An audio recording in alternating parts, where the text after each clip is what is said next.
वो आदमी एक पेड़ के खोखले में छुप गया। उसके ऊपर एक जर्मन ऑफिसर है जो उसका शिकार कर रहा है। वो एक भगोड़ा है और जर्मन सेना का भगोड़ों के लिए दंड दुश्मनों से भी ज्यादा कठोर है। रोडे सिर्फ दुआ कर सकता है कि उसे न पकड़ा जाए। खुशकिस्मती से पेड़ का खोखला एक अंधे कोने में है। वो आवाज करने की हिम्मत नहीं करता। वो छुपा रहता है जो एक अनंत काल जैसा लगता है, जब तक कि अंधेरा होने को नहीं आता। तभी वो ध्यान से अपना सिर बाहर निकालता है।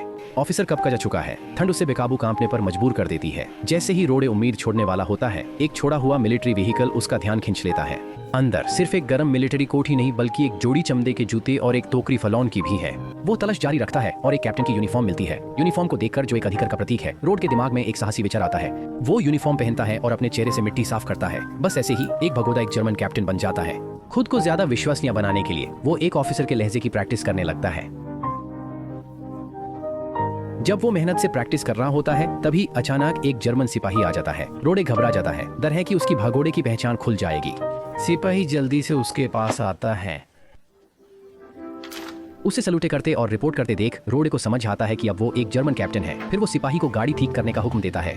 जल्दी ही सिपाही गाड़ी को कीचड़ से निकल लेता है। रोडे धीरे धीरे अपनी नई पहचान में ढाल जाता है। वो सिपाही से उसका मिलिट्री आईडी दिखाने को कहता है।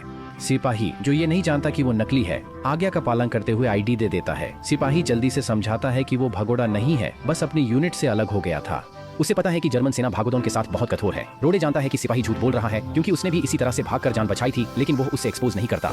वो सिपाही को एक सेब भी देता है। दोनों मिलकर एक रेस्टोरेंट ढूंढने का फैसला करते हैं ताकि अच्छा खाना खा सकें। रास्ते में वो चुपके से अपनी भगोड़े की यूनिफॉर्म फेंक देता है। उस रात वो एक इन धुंध लेते हैं। वो अपनी यूनिफॉर्म का इस्तेमाल करके एक बड़ा खाना ले लेता है। सिर्फ इतना ही नहीं, मलिक उन्हें एक कमरा भी दे देता है। जैसे ही रोडे सोने जा रहा होता है, सिपाही अचानक उसे बुलाता है। उन्होंने एक भगोड़े को पकड़ा है और चाहते हैं कि रोडे उसे सजा दे। ये साफ तौर पर एक टेस्ट है। अपनी जान बचाने के लिए उसके पास कोई और रास्ता नहीं होता। बस अपनी पिस्तौल निकालता है और अपने साथी के सिर पर तान देता है। अगले दिन उन्हें और भी ज्यादा नाउमीदी भरी स्थिति का सामना करना पड़ता है।